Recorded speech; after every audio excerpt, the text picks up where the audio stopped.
what exactly does the right want? I mean, we all pretty much understand what it is we're fighting. There seems to be a lot of consensus that none of us want woke.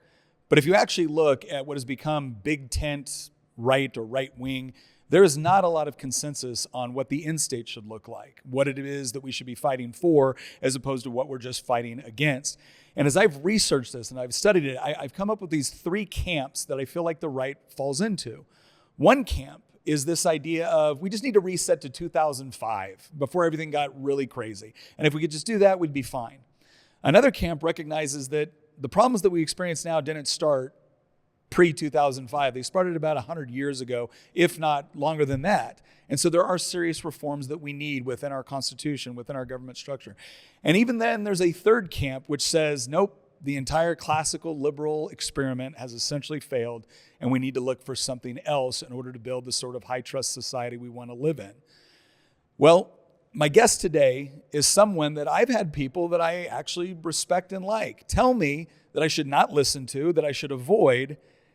And so naturally, I immediately went out and started listening to hear what he had to say. And what I found is that the caricatures of what he was saying did sound pretty bad. But that was the problem. They were caricatures. When I actually started listening to his arguments and his reasoning for the things that he wanted and for the things that he would like to see happen, a lot of it made a lot of sense. And so I'm very privileged today to be speaking with Doug Wilson. Hey, thanks for having me. No, it's my pleasure. Like I've said, I've had people warn me about you, and I was... Story of my life. Well, it was interesting, though, at the same time that I was seeing some people that, again, even people that I liked and respected, saying that you and this concept of Christian nationalism was this very, very scary thing. Mm-hmm. But I was also seeing people like John Piper saying, right. No, I like the way this guy preaches. Right. And again, I went through that journey of saying, okay, what's the big deal? And I think what's going on? Yeah. Well, and I think the first thing is this: before anybody else tells anybody else what you think or what you believe Christian nationalism is, can you give us kind of like a baseline of what do you mean when you talk about this idea of Christian nationalism? Sure. I like the metric you set out at the beginning, those three groups. The one thing I would want to say in answer to your question is let's take the first group off the table. Mm-hmm. That's like watching a movie, and a third of the way into it, you say, I don't like how this is going. Someone recommended this movie, but it's a dog. Yeah. You don't then go back to the beginning and try again. Yeah. The movie's going to go the same way. Something got you to the point where you're not liking this. 2005. Yeah. Got us here. Yeah. Right. Yeah. So you can't just wind. You can't just go back to when I had stage 1 cancer and didn't know. Yeah. Yeah. Right. Yeah. We're in stage 4. It's a mess. It's a total mess. And there are people who are not MAGA types. They're more MANA types. Mm-hmm. Make America normal again. I just want to go back to normal, and I don't want to think too hard. Yeah. So I would say that is. People who do that sort of thing might help out at the ballot box, might help out with different things. I appreciate many of the practical things that they do, but I don't go to them for worldview analysis or what are the tectonic plates underneath all of this. Yeah. All right. So I would just say let's not go to them for answers. In answer to your question, what is my conception of Christian nationalism? It is an interplay between your second and third groups. Okay. I would describe myself as a classical liberal, and so I would be in the second camp. One of the reasons people put me in the third camp is that I recognize that the second camp cannot function without a foundation. In other words, I reject secular classical liberalism. Right? Secularism has died. Secularism cannot sustain itself. So when you take classical liberalism, Adam Smith, let's just suspend this free market system sort of out in the middle of thin air, and expect it to sustain itself. It will not. So classical liberalism grew out of a Christian consensus, and if you take that Christian consensus away, you're going to lose the fruit if you lose the tree. Now, what would you say? Because I think that's absolutely true when you talk about classical liberal thinkers like John Locke. But then when you talk about ones like maybe Jean-Jacques Rousseau, right? You get a very, very different. That's correct. So they're both part of the classical liberal tradition. Correct. Are you saying that essentially one is just simply not sustainable, or logically leads us to where we're at? I would say that the secularizing impulse is like a cancer, and it's a corrosive that will eat out any container that you try to keep it in, right? And one of the things the progressive left does, and does exceptionally well, was summarized wonderfully by an irreverent guy on Twitter, Iowa Hawk. Yeah. David Burke. Yeah, I know who you're talking about. Some of his stuff is awful, and some of his stuff is the most insightful political analysis. And it's always witty. It's always witty. But the stages of progressivism for him were identify a respected institution. Number 2, kill it. Number 3, gut it. Number 4, wear its carcass as a skin suit while demanding respect. It's the Antonio Gramsci march through the institutions. Long march through the institutions. Now, what secularism did was it did that to classical liberalism, capitalism, free market. That cannot be sustained without faith in a transcendent God. Another way of putting it is Adam Smith's invisible hand is the hand of the Lord Jesus Christ. There is no invisible law making stuff move around. We live in a personal universe, and we must believe in God. Now, consequently, there are many of the things that your third group is saying, which is that, man, we've lost more than you think we've lost. I agree with them on that. But I believe that if we recover those things and implement them, then what we're going to get at the end of the day is a lot like number 2, right? So would it be fair to say that, because I think a lot of people would be shocked, shocked to hear you describe yourself as, no, I'm of the classical liberal tradition. Right. I just believe that it can't operate independently of the transcendent. There needs to be a foundation that provides, I'm guessing, objective truth, objective morality. And to have those things, you need to have a lawgiver. That's right. I want the classical liberal tradition to go to a revival tent meeting and get saved. Got it. Right. So secularism is incoherent for this reason. If there is no God above the state, if the state is here, if there is no God above the state is God. Yeah.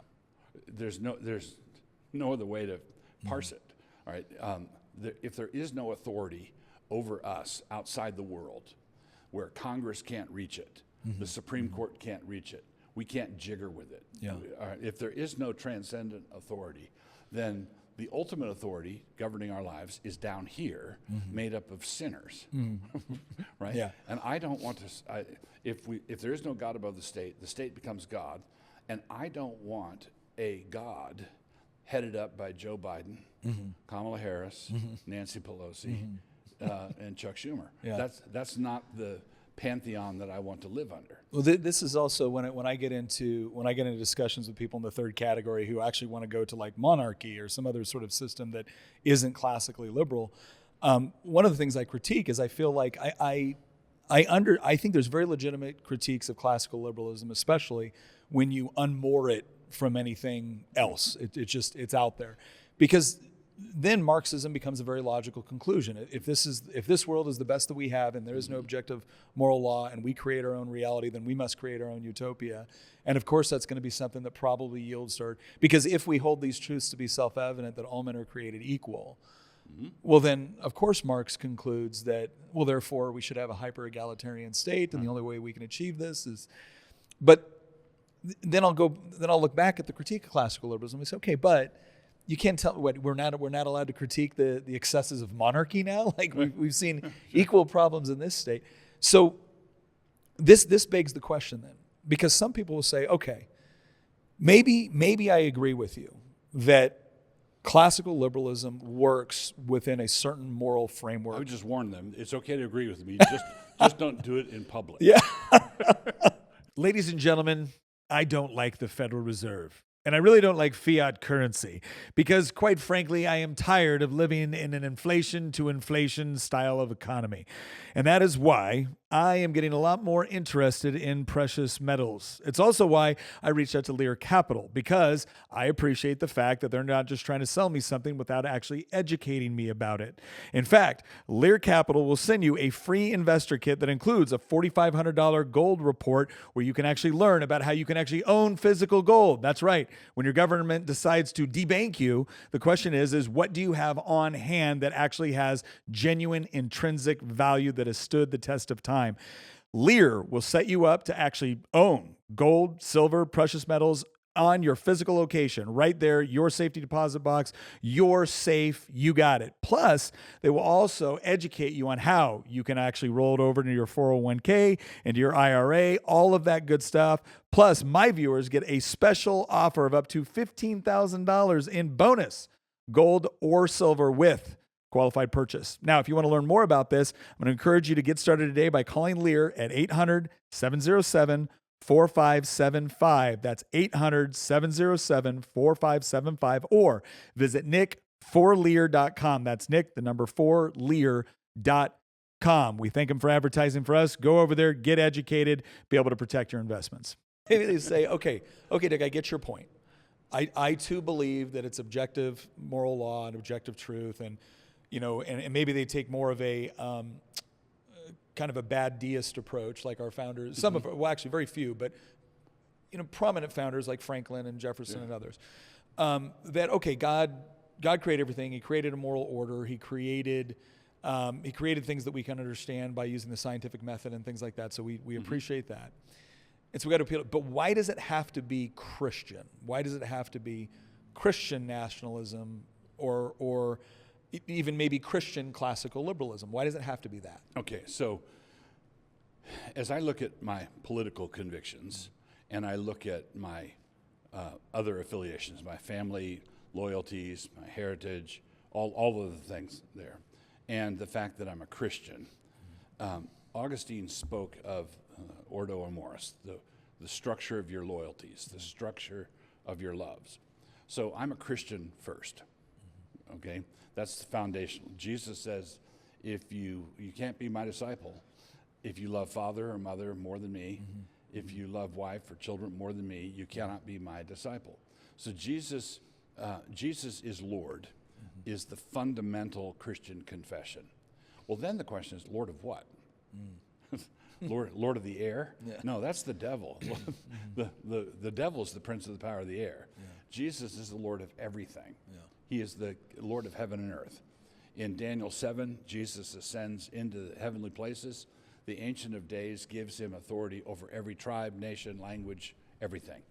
And then in the Great Commission, he tells his disciples to go, disciple the nations, baptizing them, teaching them to obey everything I've commanded. So my Christian nationalism is an overflow from, an outgrowth of, my submission to the Great Commission. Jesus didn't say, go into all nations and teach them to be morally decent without acknowledging me in any way. Yeah. He didn't tell us to do that. Yeah. Now, there are legitimate questions for the Christian nationalist. Who I'm a Christian with these structured loyalties, and I'm a patriot. I love my country. So how do those two things go together? If I had to summarize my Christian nationalism in one nugget, it would be this. Look, we serve the living God. I believe that America should stop making God angry. Yeah. Okay. And we're doing multiple things that make him angry. Yeah. And you can find this throughout the scriptures. Does a Burgerfell make him angry? Yes, it does. Does our slaughter of tens of millions of unborn children make him angry? Yes, it does.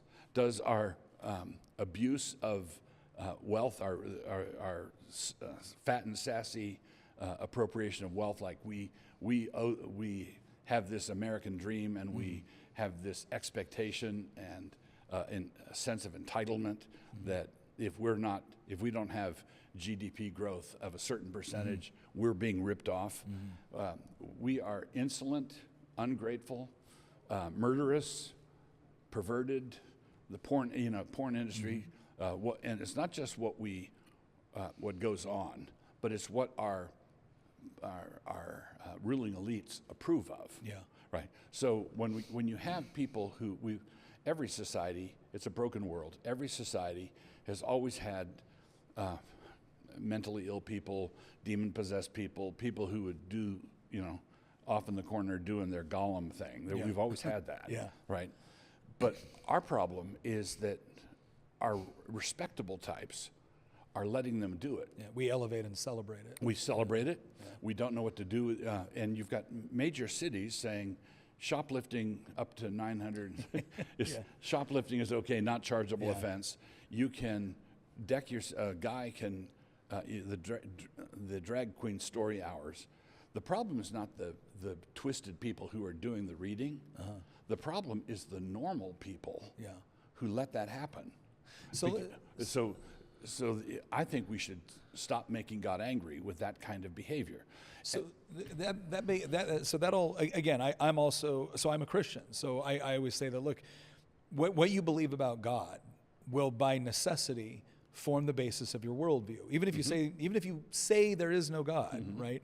That still forms the basis of your worldview because of what has to follow after it. Correct, because there's follow-up questions. Exactly. Again, it's whenever I get how can there be a loving God if there's so much evil in the world? Like, okay, great. First, give me your definition of evil, and then explain to me why it's objective and why it has meaning. Perfect.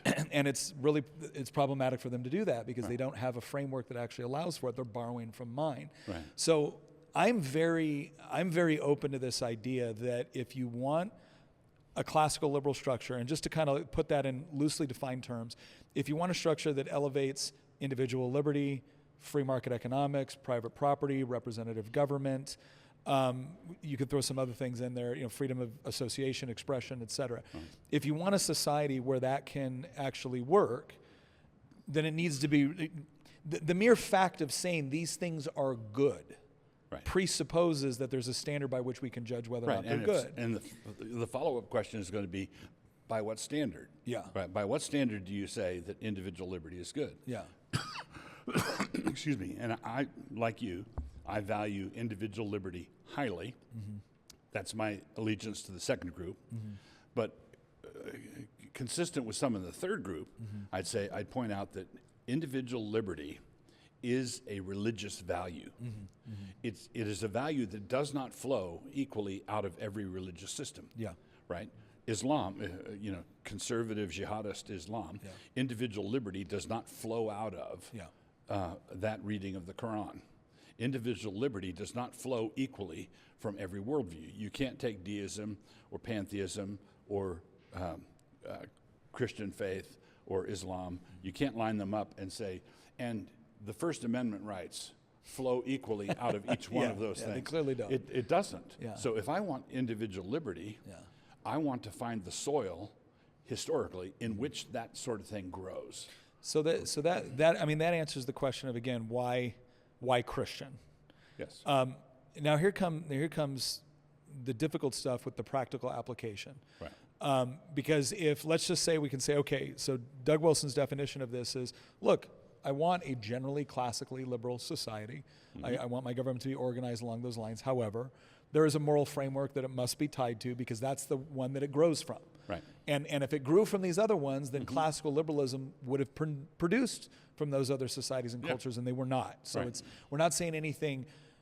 Nothing about this is racial. Nothing about this is ethnic. This is a question of what do different worldviews produce. The question is not what the issue is. Not do white people produce. Yeah. The issue is what does the gospel produce. Yeah. That's the only issue. Yeah. So, okay, so we have that, and again, I can follow this thought pattern. It seems very logically consistent. Next, we get into but you're going to live in a society where not everyone shares that moral foundation, but still lives in the society. Right. And then you come up with what are the appropriate legal structures? What are the appropriate, because, and look, for anybody that's immediately thinking in the head, oh, so you want the old Levitical law. Christians don't believe we are bound to Levitical law, right?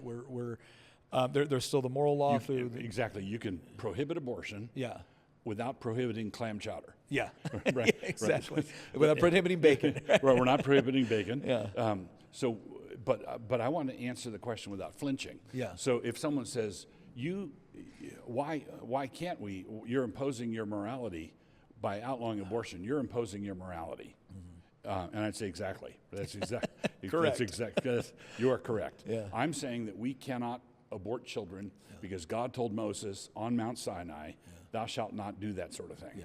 All right, so, but then they're going to say, "Oh, but God told Moses other stuff." They're going to try to bring in the clam chowder. Yeah. Right. And I'd say, well, read your whole Bible. Read there's the flow of redemptive history, and we expect the Christians who are acting this way will have read the entire Bible, will have taken into account the fact that Christ came, and all of these things. Peter expresses this very clearly. But they're still going to get stuck on, but you're imposing your morality. And I say, yes, but you are too. Yeah.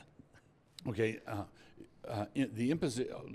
Laws are by definition an imposition of morality, and it's the only question is not whether but which. It's not whether we impose morality; it's which morality we impose. Because me and Moses and my Christian colleagues want to impose our morality on you and the doctor, saying you can't abort that child. Yeah. But what you want is you and the doctor being able to impose your morality on the child. Yeah. And your morality imposed is a whole lot bloodier than mine. So I want to clarify something on that too, so people properly understand that as well. When you say that the whole idea of imposing morality through the law, because I've had people. I've been a legislator for 10 years now in Virginia. I represent James Madison's district. Okay. And I've had people tell me, well, Nick, you can't legislate morality. And I look back, I'm like, actually, it's the only thing you can legislate. Correct. And they're like, what do you mean by that? I said, speed limits are predicated upon a moral premise. Mm-hmm. The moral premise is that if you drive this speed in this particular place, you increase the probability of fatalities or danger. Yeah. Human life is valuable, therefore we want to mitigate that. And so this. I'm not saying every law is a good one. Right. But all laws, every single one of them is predicated on a moral principle. Exactly right. So there's a difference between, now there is a difference between legislating morality and legislating mores, right? So there can be certain practices or whatnot. And that's where I think so if we can kind of establish that, like, look, let's just understand that regardless of what anybody says or thinks, all law is predicated on moral principles. Laws by their definition are impositions on what you can or cannot do. Right. So all law is an imposition of morality. So, but we want to make all cows have 4 legs, but not everything with 4 legs is a cow. Yeah. Right. Well, so let me give a perfect example on abortion, right. Because I'm very, very active in the pro-life movement, and I have a lot of respect too for the abolitionist movement. Mm-hmm. But I remember somebody coming to my office once and saying, Nick, you have legislation with respect to protecting innocent human life, and punishing and making it illegal to perform these procedures.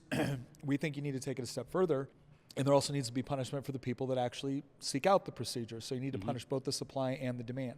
Mm-hmm.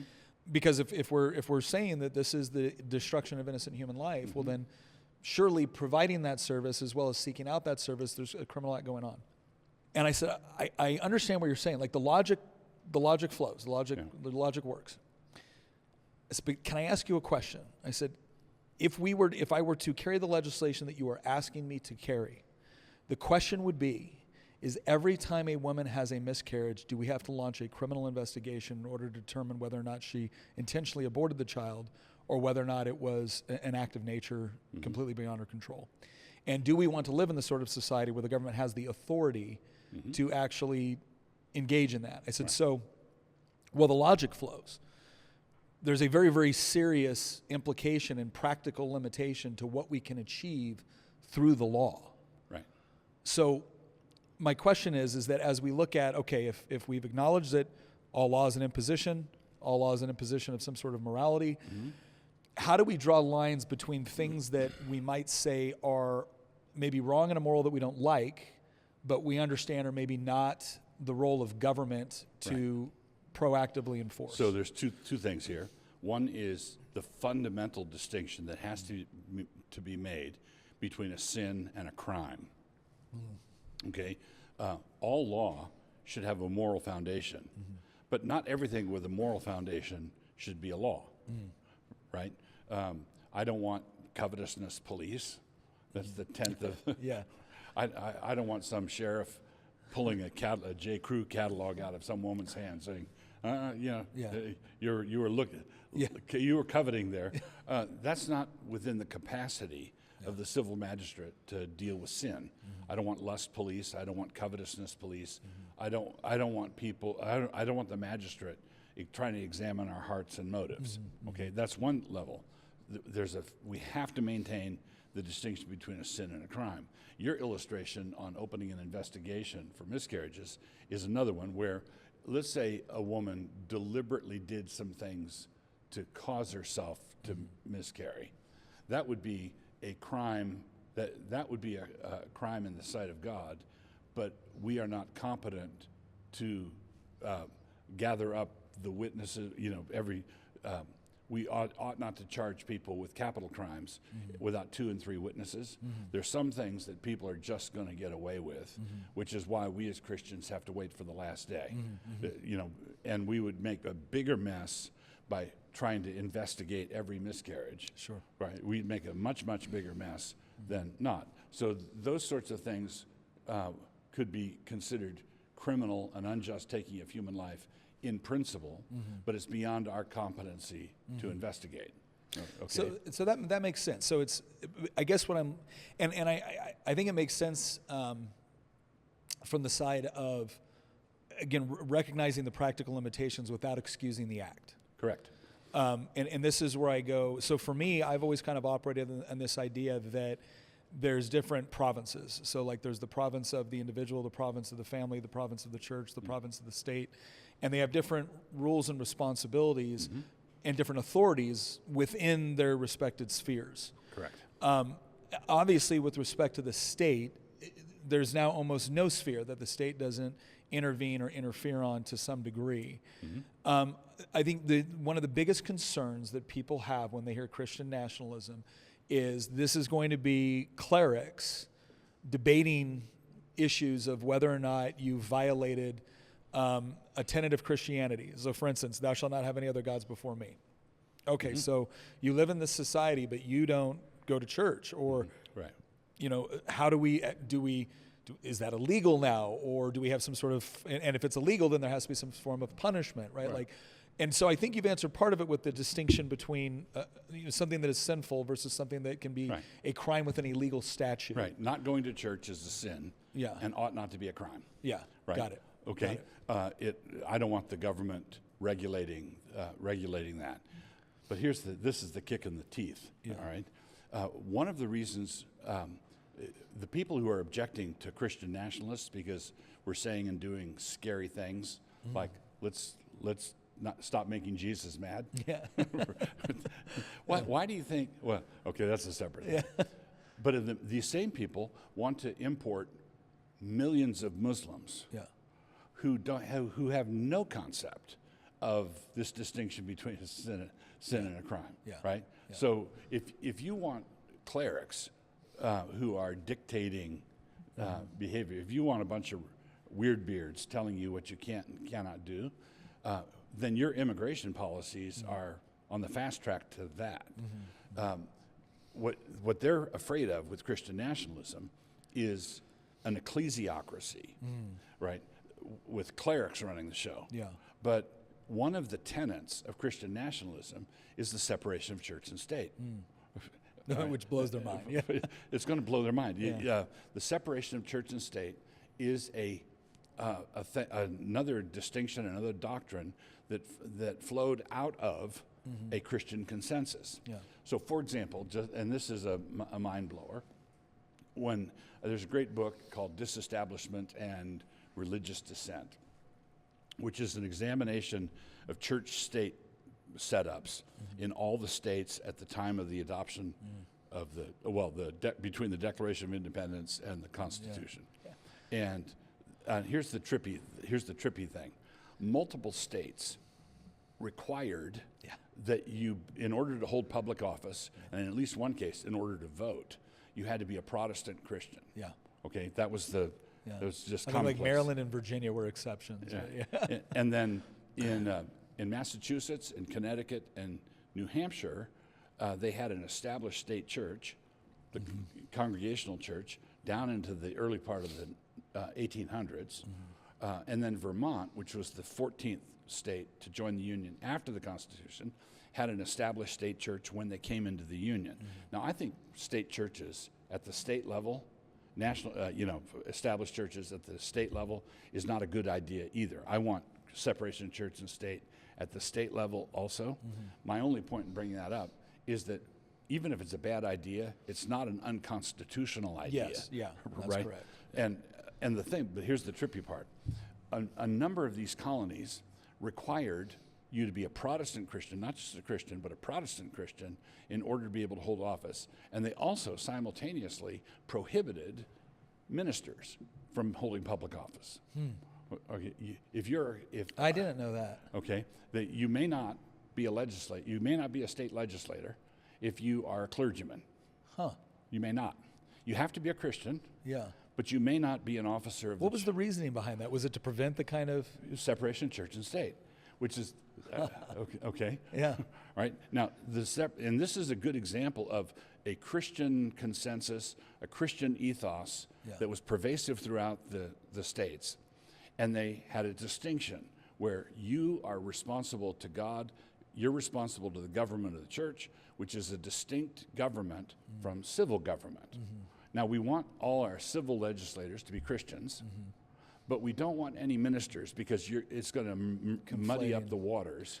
Okay. Okay. So because they had a very clear idea of the separation of church and state, which is different than the separation of morality and state. Yeah. Yeah. Okay. So we know the drill, right? If let's say there's somebody running for Senate, running for re-election, and somebody finds out that he grew up in a fundamentalist church and that he still goes there. Yeah. And so the reporter asks him at the press conference, Senator, it's not worthy. What is, you belong to this church. What impact will that have on your behavior in Washington if you were to be reelected? And everybody knows that that's a catechism question because the response, you can write it, my faith, which is a very precious and private thing. Ladies and gentlemen, what you need in your life is more steak. This is not up for debate. It's just a fact, and Good Ranchers is here to provide it. I want to warn you on something. You can walk into grocery stores right now and you can get product of the USA meats, all right? But were they really raised here in the United States? We don't know because Congress kind of screwed it up. But when you get your meat from Good Ranchers, that is beef, pork, poultry, wild-caught seafood, you get it from Good Ranchers, you know it was raised here in the United States and delivered directly to your door. I know this because I eat Good Ranchers almost every day. I absolutely love their product, and I love the company. It is filled of good, God-loving, patriotic human beings. Not to mention the fact that with the holidays coming up, this actually is not only a good gift for you, but a good gift for loved ones. There has never been a better time to get people around the table eating as family, extended family, friends, all of it. And this is a great way to feed them and perhaps check some gifts off the list for those loved ones that you truly, truly care about. So I want you to go over and use my exclusive code NICK. If you order by December 1st, you'll get an extra $100 off your first 3 orders plus free meat. Go to goodranchers.com, use my code NICK. You're going to get $100 off your first 3 orders plus free meat with that subscription, right? I highly recommend bacon because you can use the bacon to wrap everything else that Good Ranchers is going to send you. Again, this is not just a product I have heard of or that advertises with us. It is one that we use on the regular because they are fantastic. Goodranchers.com, use my code NICK. Well, when I first ran for office, like the quote I put on my website was I said, I am first and foremost a Christian. My entire worldview flows from this. The statement I made was my belief in individual liberty, personal responsibility, property rights, free markets is rooted in this understanding. And I think another interesting thing that when we talk about Christianity is forced conversion is not allowed. It's heretical. And people, well, but they did it during, I'm not saying people haven't tried to pull it off. Right. I'm saying that it's heretical. Yeah, that's exactly right. And what you said on your website, I would say amen down to the ground.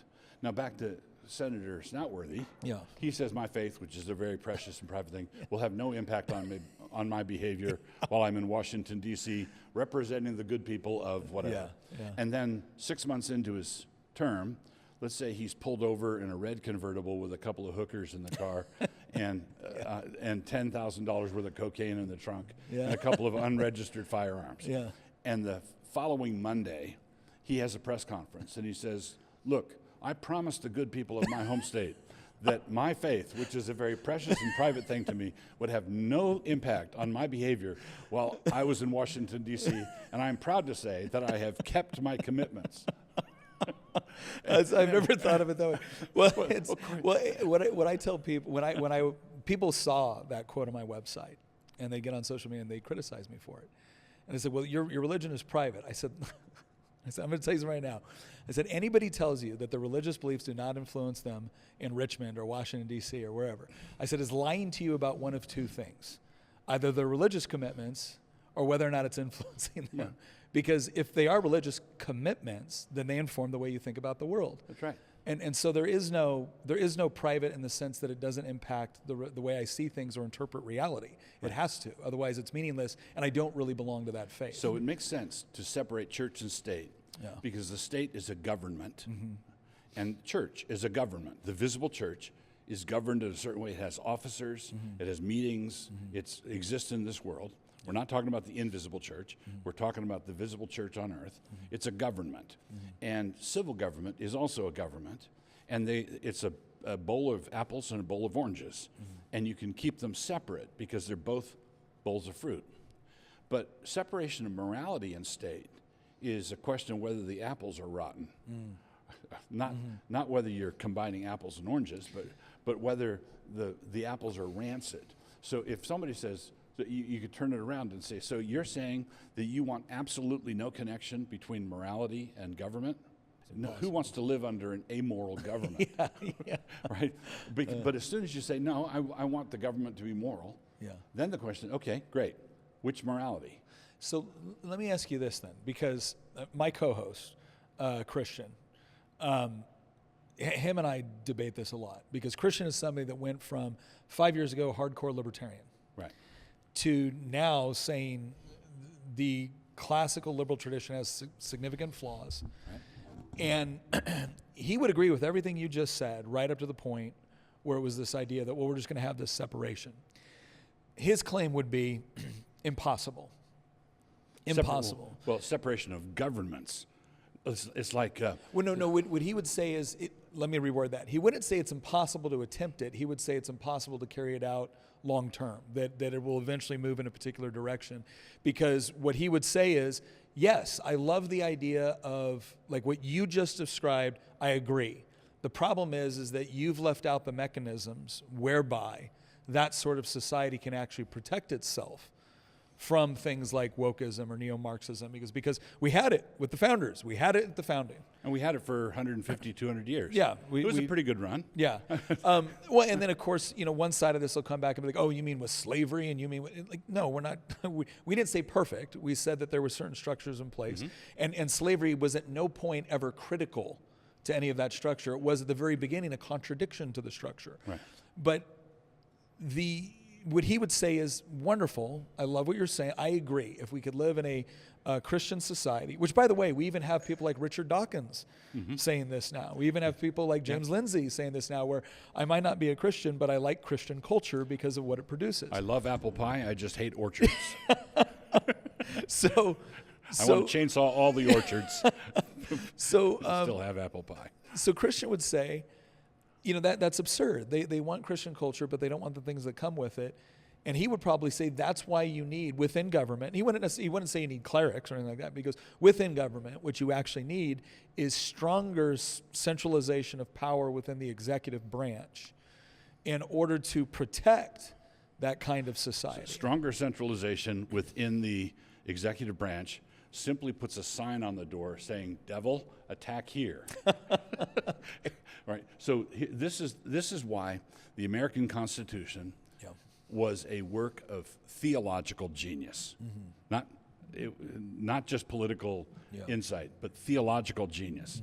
If I were a Martian that came down and got a copy of the Constitution and went back to Mars to study it, I would say, and I studied it for a couple of years, and another Martian said, what's the central underlying presupposition of the American Constitution? And I'd say, well, it appears to me to be resting on the bedrock of the doctrine of total depravity. Okay?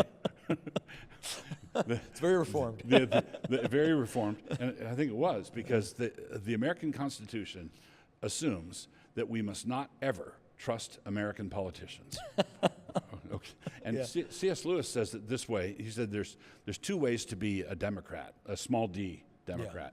One is to say that everybody's opinion is so valuable that we can't take any action without consulting with everybody, because God don't make no junk. Everybody's got a good opinion. And you see that kind of thing on the left, where they want to reduce voting ages, and they want to consult everybody. Lewis said, I'm a Democrat, small d Democrat, for the opposite reason. I believe that man is sinful and depraved, and consequently I want to spread the power as thinly as possible over as broad a range, and that's what the American Constitution does, with its separation of powers, its checks and balances, its federal system. It's amazing. You've got these three branches of government at the federal level, then you've got all these states that have states. It's like this mobile hanging from the ceiling, where all these things are balanced against each other. And as Madison says, it's either in 51 or 53 of the Federalist Papers. I keep forgetting what. But he said, the challenge of government is to give the government enough power to enable it to govern and oblige it simultaneously to govern itself. And that can't be done without a fundamental hermeneutic of suspicion. So when someone wants to give all the power to the Supreme Court, or all the power to the strong executive, or all the power, what they're doing is that's not Christian nationalism, right? That's not Christian nationalism, because you're trusting man. Well, but here's the question, right? And again, Christian brought this point up, and I think it's a valid one. He goes, look, I love Tolkien. He goes, but you can't destroy the Ring of Power. There is no Mount Doom. The Ring of Power exists. Somebody is going to wield it. Now, again, I am still in that classical liberal tradition. I am willing to hear all the arguments, but I'm still in that classical liberal tradition where I am very, very hesitant to concentrate power too closely in the hands of one or a small group of people. And look, this isn't just, you read Polybius, going back to Rome, and his whole theory of anacyclosis. And if you look at the way we arranged our government, you can tell they read a lot of Polybius on these checks and balances. But what Christian would come back with is like, okay, great, I love the Constitution. I love it, Doug, love the Constitution. Right. And here we are. Right. Here we are with this Constitution. We have not been able to defend ourselves from it. And when you look at all of the policies we currently have in place right now, when you look at the fact that forget our fiscal policy for a second, our monetary policy is at a point where we are headed toward almost inevitable sovereign debt crisis, which then feeds into our fiscal, our fiscal things drive the monetary policy. He goes, we have election cycles where people are constantly chasing whatever is best for them in the next election cycle. He goes, if you actually had somebody like Alexander Hamilton suggested, like an elected president who serves a lifelong term, then you might actually have somebody that was concerned about legacy as opposed to just what they can get done in their 2-year, 4-year, 6-year, whatever it is. So how does Christian nationalism respond to the idea that the Constitution, as wonderful a document as I think it is, was not able to protect itself from what we've seen transpire? And what sort of mechanism should we have to be able to right the ship when it's gotten this far off course? I would say it protected itself better than any other system in the history of humanity. Right, a century and a half to 200 years was not insignificant. It was an experiment. That airplane flew. That dog hunted.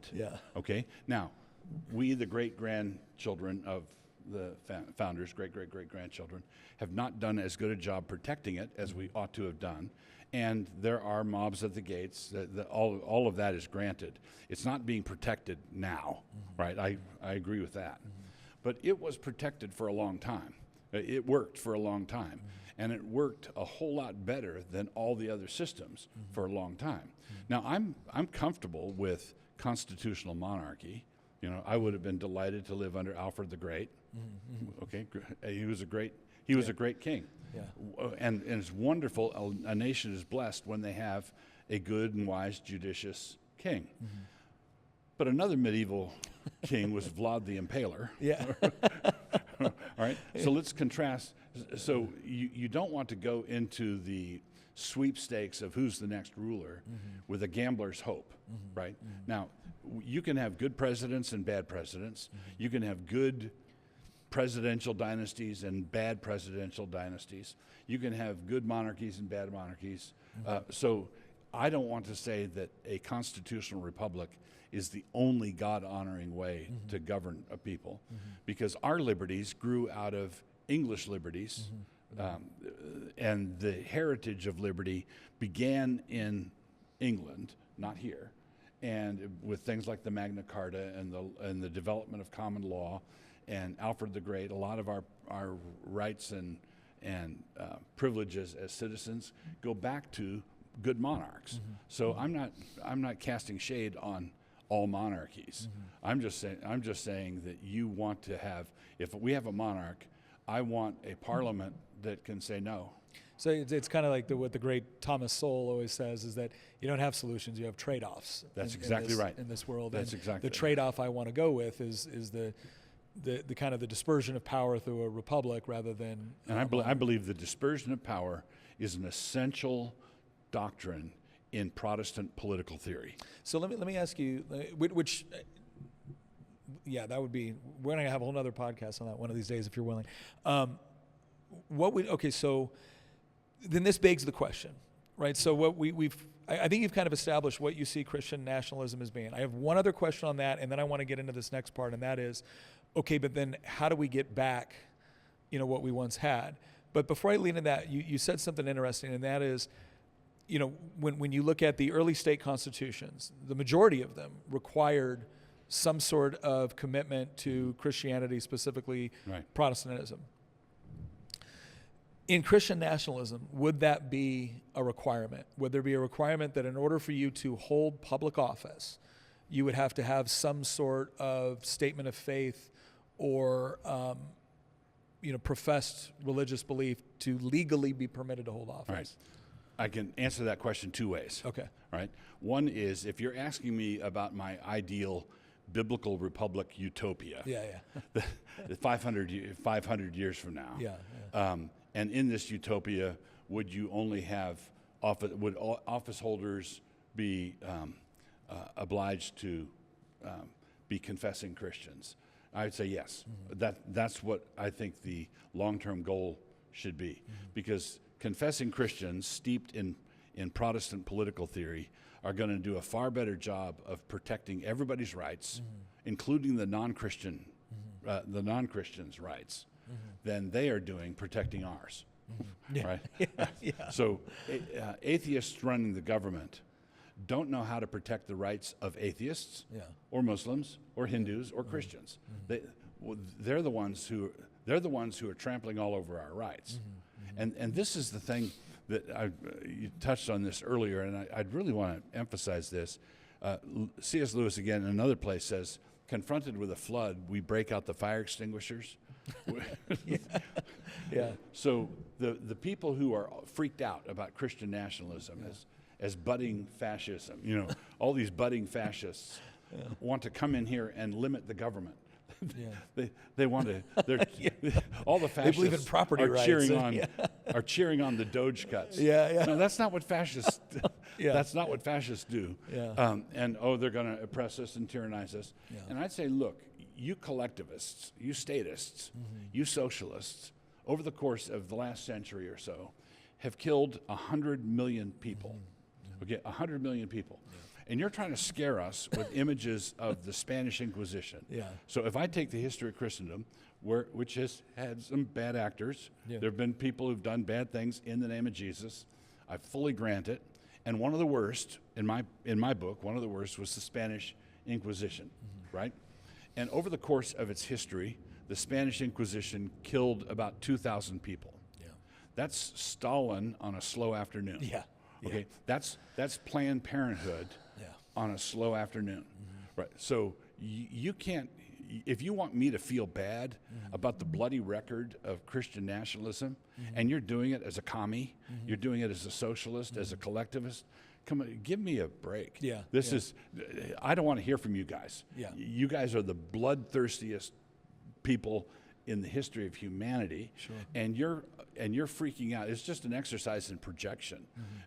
You're thinking that we Christians are going to start acting like you would act if you had that kind of power. But what we're after is to limit the size of government, because every Christian, by definition, again, if there is no God above the state is God. If there is no limiting factor in the transcendent doctrine of God, then you have no limiting factor over the state.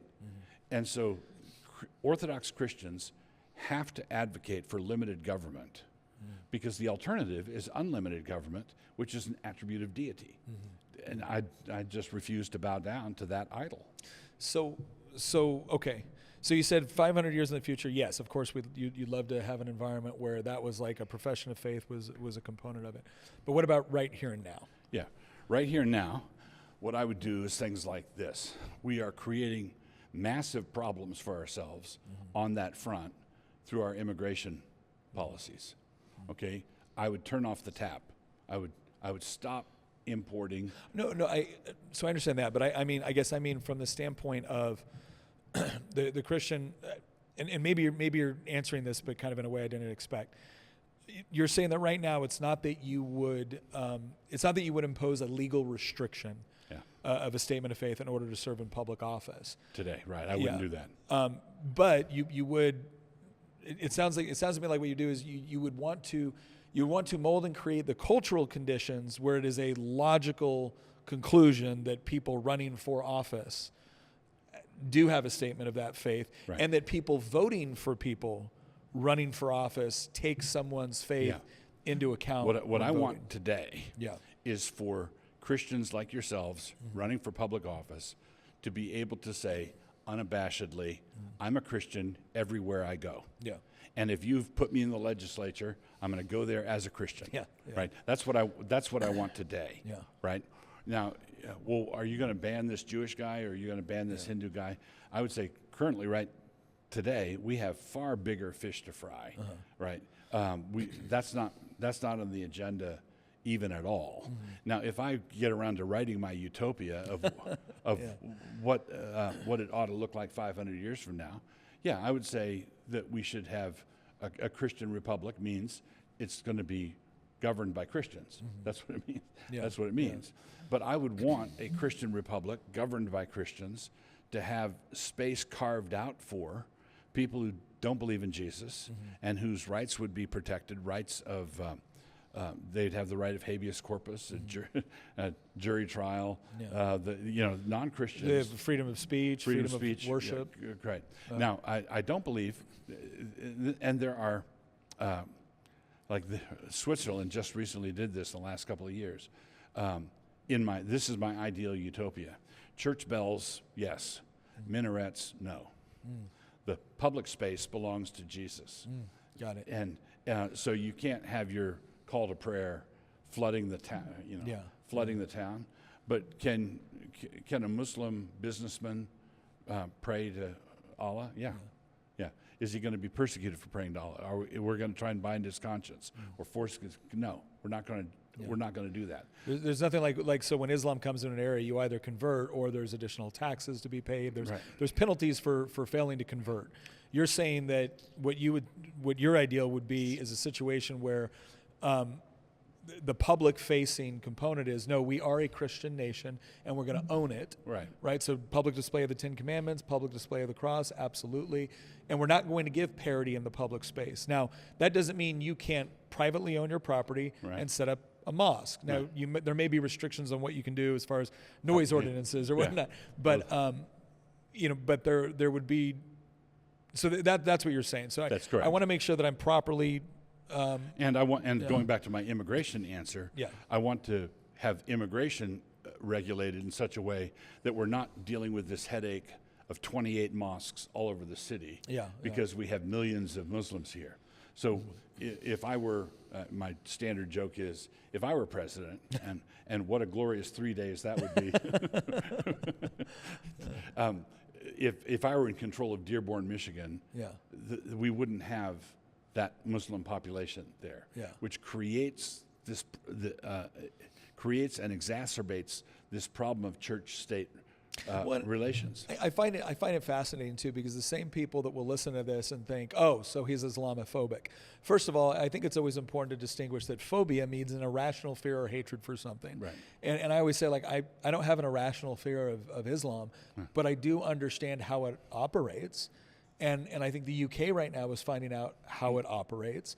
And that is that when you have a certain concentration of a Muslim population in a particular area, they more and more move toward imposing Sharia law or elements of it and Muslim doctrine into the civic space, because they're not embarrassed by their faith the way Christians are. This is they see this as a faithful application and interpretation of their faith.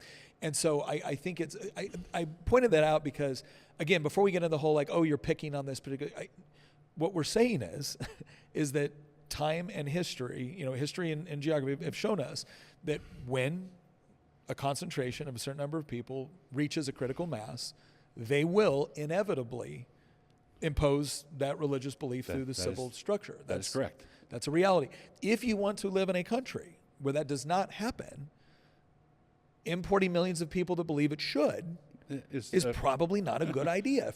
If you want social cohesion. Now, if you don't care about social cohesion, knock yourself out. That's exactly it. And the people who accuse me of being Islamophobic, I'd say, look, do you lock your doors at night? Well, yeah. I say, are you burglar phobic? Do you have an irrational fear of burglars? Yeah. Do you lock your car doors? Yeah. Are you car thief phobic? Yeah. Did you wear a mask? Well, this is another thing too, where we get into this. You made a distinction once that I really appreciated. When you made the distinction between race and culture. Yes. I'll never forget, I was sitting in a college class. It was an English class of all places. I found out that a lot of the crazy ideas that are not in your economics classes, they're in your English classes. English department. Yeah, where people are not prepared to actually debate the issues. But I had a professor that was talking about black culture. And he kept saying black culture this and black culture this. And I raised my hand. I said, I don't understand what you mean. He goes, well, what do you not understand? I said, when you keep saying black culture, what do you mean? He goes, well, what do you think it means?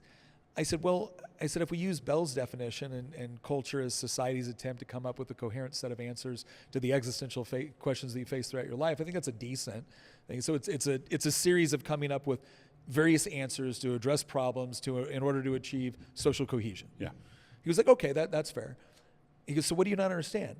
I said, if I go to a black person in Los Angeles, and then I go to another one in Detroit, and then I go to another one in Mobile, and then I go to another one in Paris, and then I go to another one in Lesotho, and then I go to another one in Lebanon. Am I going to get the same exact answer based off of the melanin levels in their skin? Right. I said, because that sounds kind of racist to me, that you would presume that it's the skin color which determines the answer to these existential questions. That's not the driver. Yeah, it's all of these other factors that are rooted around faith and traditions and customs and history. And it's not to say that a particular group of people who all look the same way might very well have a culture. Yeah. And culture, like I completely understand how people that were living under slavery in the South would have developed a culture around that shared experience. Shared music, shared language, shared cuisine. Exactly. Shared experience. But to then project that onto everybody of that skin color, I think is inappropriate. Yeah. And so it's been a very, very successful tactic of the left. Because of the sin of slavery and other things of that nature, to come in and say, if you make distinctions among culture, then you are automatically engaging in either overt racism or some other form of dog whistle. My son was at a banquet in New York City one time, and there was a publishers and whatnot, and he was talking about some of his one of his film projects, and he mentioned a certain actor, black actor, that he was wanting to perhaps recruit for this project. And he said, well, there's a black actor, and a lady at the table said, excuse me, African American. And he said, well, a black actor, African American. And Nate said, he's British. Yeah. Why do I have to call this Brit guy African American? Please tell him it was Idris Elba. No, I'm kidding.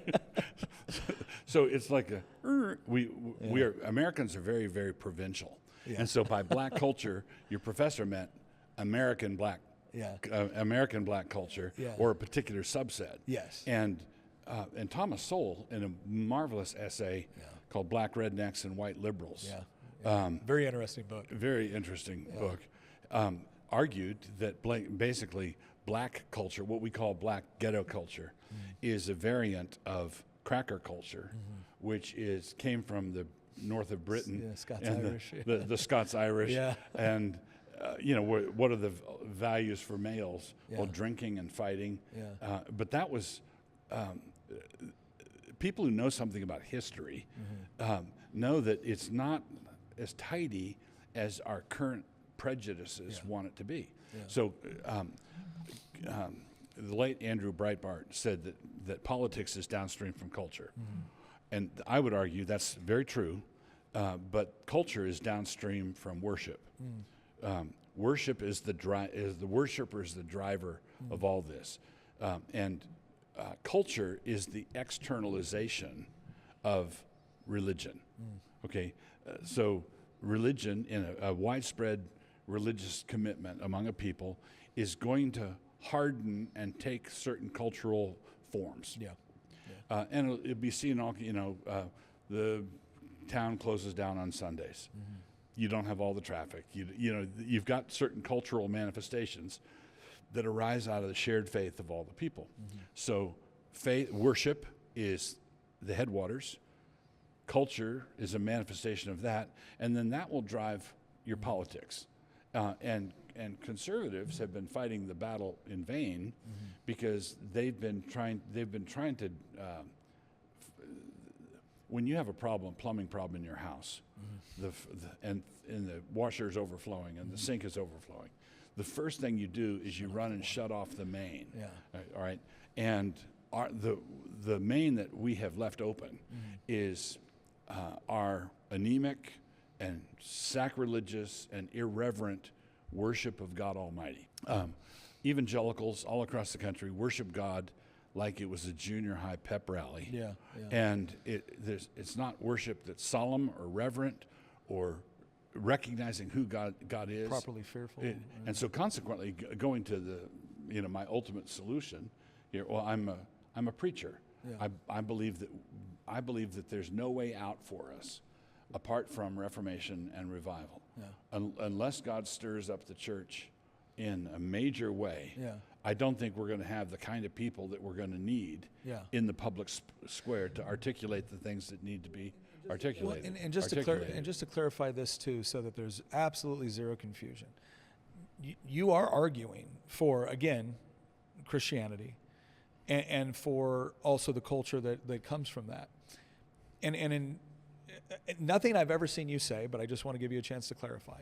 Nothing I've ever seen you say would suggest, and therefore white, right? This is always also the dog whistle here is, he wants to shut off immigration because he doesn't want people that don't look like him coming in. And I've told people before, like, one of the things that I love so much, for the socialists who love to talk about egalitarianism, if you actually want what I believe is a true and good form of egalitarianism, it's not the political manifestation that they're trying to push, but there is this component within Scripture where it talks about, within the church, within the faith, there's neither Jew nor Greek nor man nor female. It is this idea that that core component of your identity is that commitment and relationship with Christ. That's right. Regardless of everything else, regardless that brother or sister in Christ on the other side of the world right now that dresses very differently,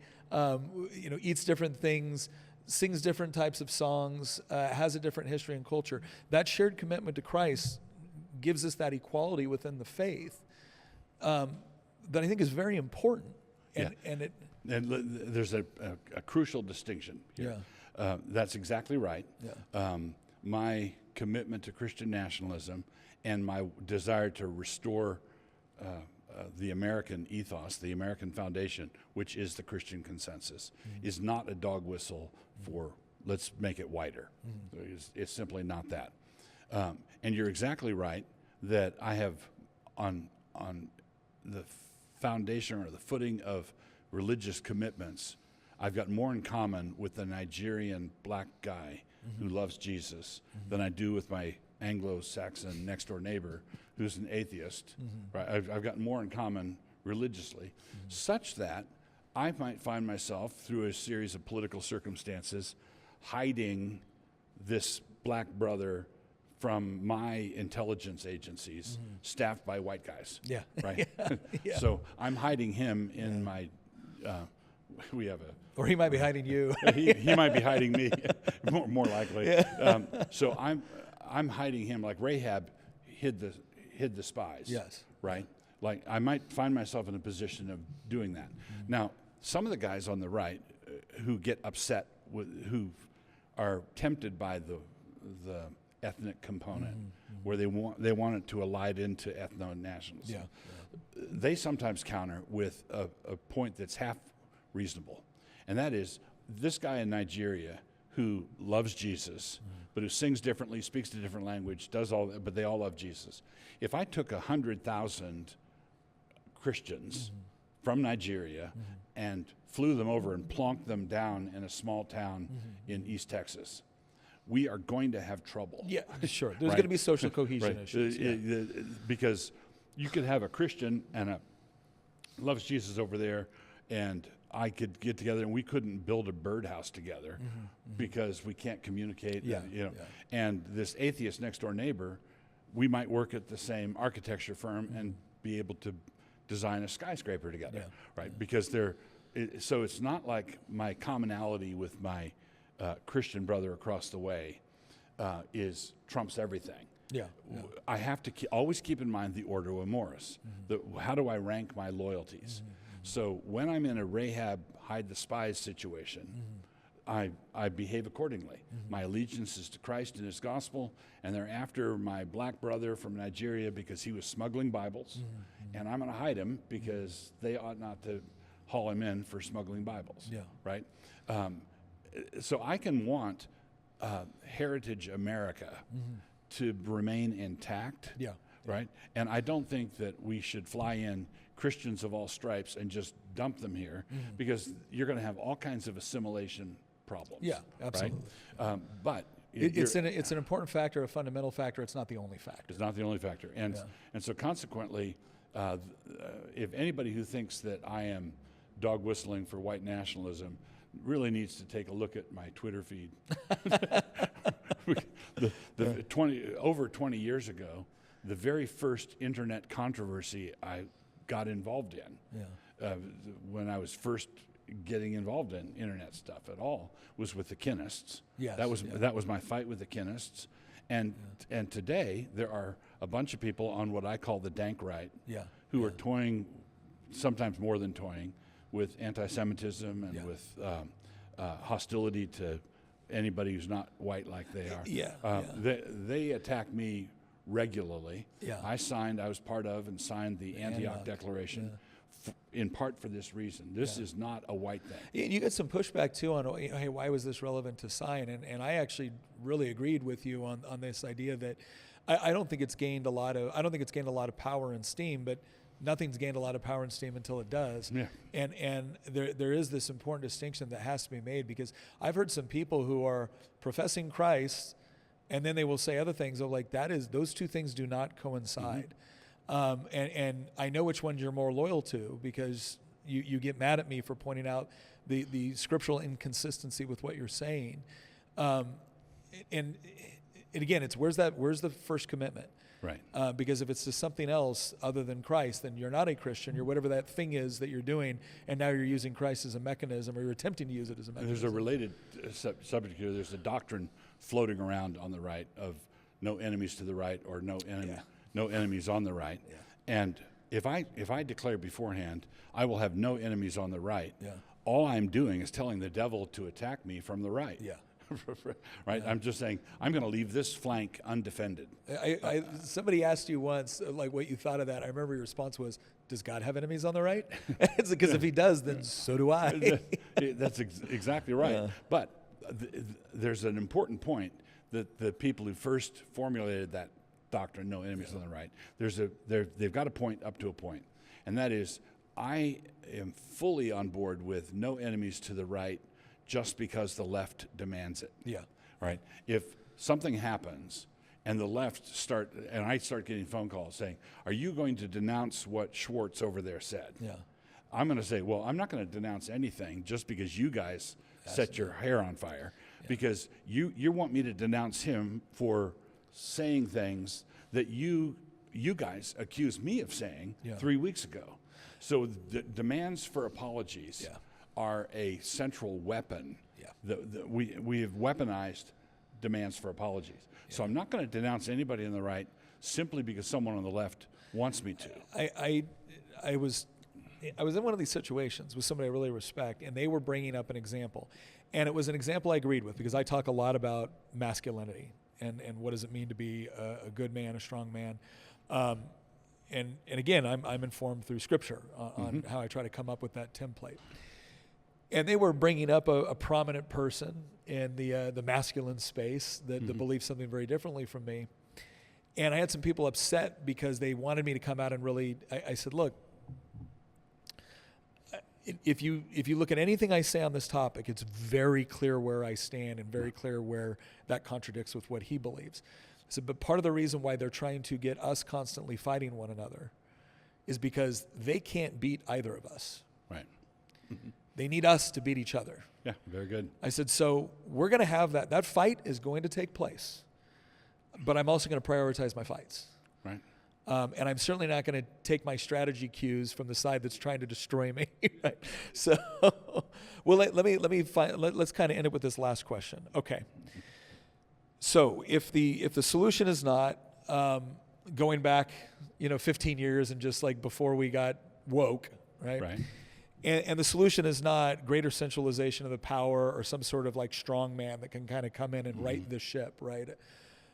Then how do you achieve the sort of correction that's necessary? Like, what are the practical steps that Christian nationalism offers to make those corrections and potentially set up something that will have as much permanence as we can reasonably expect to attain? Right. The first steps that I would argue for would be planting churches, evangelizing, preaching the gospel. Basically, that's foundational, because the actual one, not the Sparkle Creed, or yeah, not the Sparkle Creed. I couldn't get through it without a horse laugh. Yeah. So you have basically, I'm a Presbyterian, so Presbyterian, not Lesbiterian. No rainbow churches. None of that stuff. Bible believing, faithful interpretation. And it's got to be a form of faith that is unembarrassed about the public nature of it. Got it. So this is what happened. Jesus was crucified in public. He rose from the dead in public. Paul tells Agrippa, I know you know about these things. It was not done in a corner. Yeah. Right. Yeah. All right. It was not done in a corner. There were reports. Right. There were reports. 500 people saw the resurrected Lord. This was not done in a corner. And the people who want Christianity to adopt the posture of a mystery religion, we are a private cult. We have privatized everything. We worship God behind our eyes and between our ears. It's all internal. People who want that kind of privatized Christianity should have thought of that before they crucified Jesus publicly, right? Jesus was crucified publicly, and he rose from the dead publicly.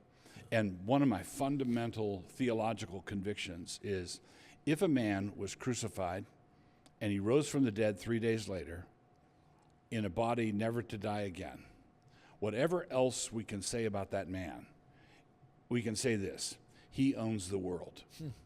And because he owns the world should bow. The world should kiss the Son, lest he be angry. The world should accept his authority. And so preachers need to fan out saying Jesus is Lord of more than your heart. Yeah. Right? That's the issue. Yeah. So we have America has got millions of evangelical Christians who, and thank God, they preach repentance and belief in Jesus Christ, but they're parceling it out with a teaspoon, right? It's Jesus, the Lord of your life, and they're doing it by onesies.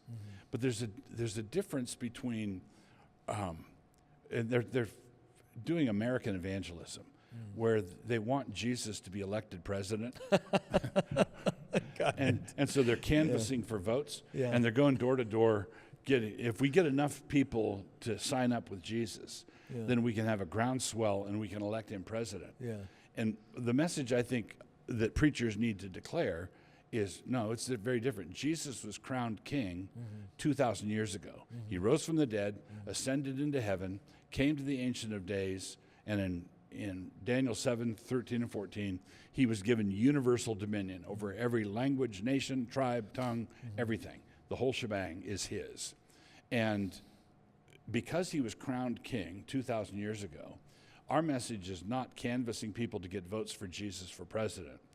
It's rather the king has conquered the capital city, overthrown the devil, and has sent heralds out to the hinterlands to announce to all the villages that you have a new king now. Okay, that's the kind of confidence that I think our preachers of the gospel need to have.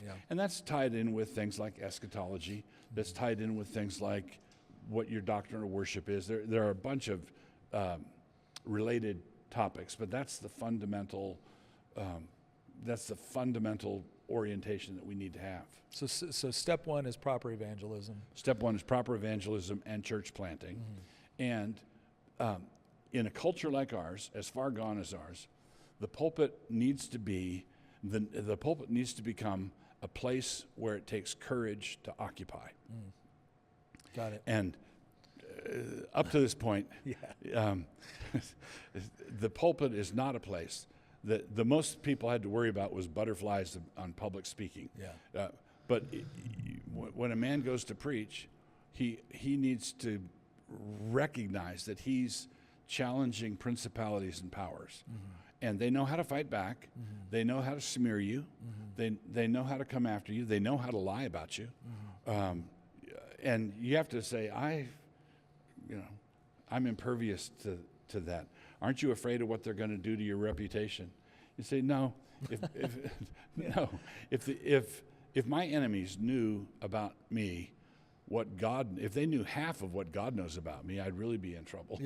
Right? Well, I always, it's this idea too where the moment you take a stand, you are now guilty of being a hypocrite, because there's somewhere where you've fallen short of the standard, because the standard that you profess is Christ. Right. But I always said it's easy not to be a hypocrite, just don't take a stand on anything. But I don't think anybody wants to live in that sort of society. So it's this idea of your proper evangelism with church planting, with the understanding that this is a fight, that they are going to come after you, that you have no reasonable expectation for peace or prosperity, or and by peace I mean in the temporal sense that everything's going to be going your way. You have no reasonable expectation of that, so don't expect it. Right. Expect to cause controversy, and also don't accept this idea that a lack of perfection robs you of any ability to speak, because as I like to point out, the one and only time a perfect guy showed up, we crucified him on trumped up charges. Right? We decided we didn't like it. So it's not as if you were perfect, they'd like you. They'd probably hate you even worse. But the second thing I would say, after all this church planting and evangelism, the second thing that I would regard as crucial is Christian education, where these churches support and back Christian academies, Christian homeschooling, higher education. I don't understand why every church can't double as a school for they really need to. Congress that want it. Because what happens is the preacher should preach the gospel. The preacher should administer word and sacrament. They should disciple the people. But then the people, not all the people in this faithful church are going to become ministers. It's not all chiefs, no Indians. You're going to have people, faithful worldview thinkers, who go to law school, who go to med school, who go into the trades, Culturally shaping institutions. culture shaping institutions, and they go into these realms with a Christian worldview intact.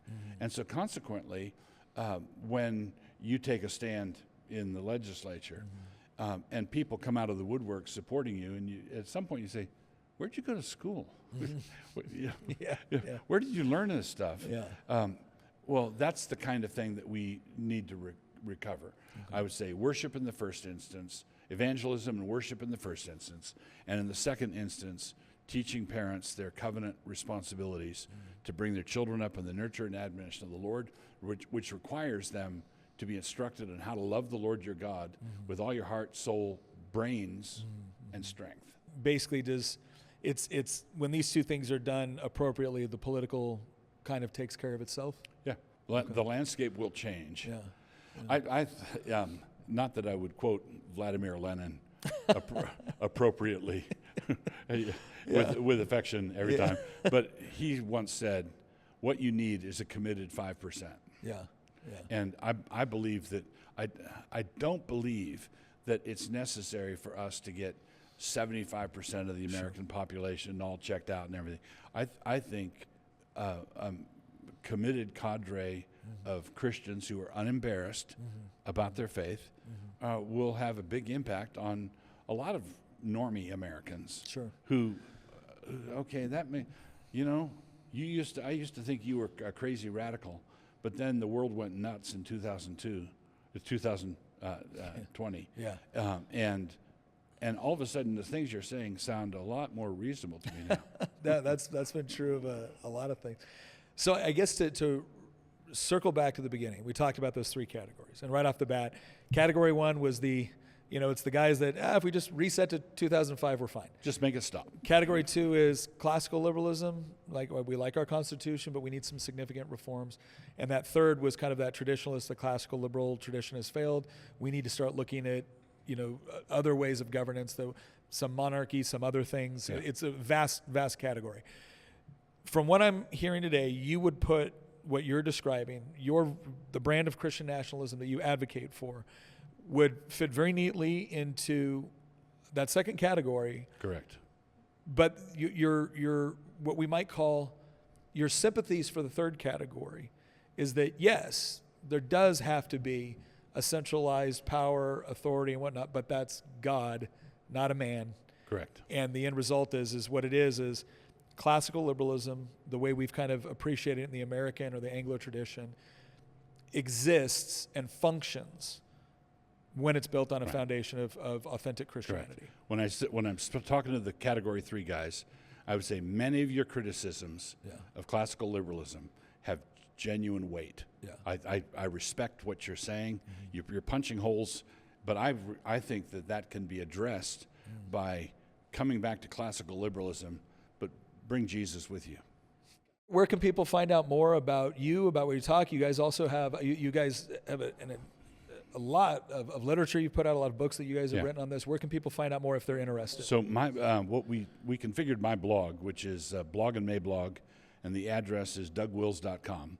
And you open up the front page, there's a portal to pretty much everything I'm involved with. Okay. So New St. Andrews College, Logos School, Canon Press, ACCS, all the different pies that I've got my finger in are there on the front page. And so you can find your way to my books, Canon Plus, things like that. Where can people find you on social media? At Douglas Wills on Twitter. Well, again, thank you very much for giving us your time. Thank you very much for clearly explaining exactly where you stand on these issues. And it should resolve all the problems. For those of you watching, thank you very much. Again, we're looking to have several more of these conversations with people in different perspectives that are offering various solutions. But one of the things we want to make sure that we're doing is, properly, accurately, and authentically explaining what their position actually is, not the caricature of it, not some sort of straw man version of it. So if you like what you heard today, if you think this makes sense, if you think it's worth considering, please let us know in the comments. Follow Doug for more of the information they have on there. They've written a lot. You don't got to take everybody else's word for what they're saying. They're happy to tell you themselves. So once again, give us a like and subscribe if you enjoyed what we're doing here. If you'd like to see more, please let us know. Link in the description if you want to join our community. Once again, thank you for joining us, and we'll see you next episode.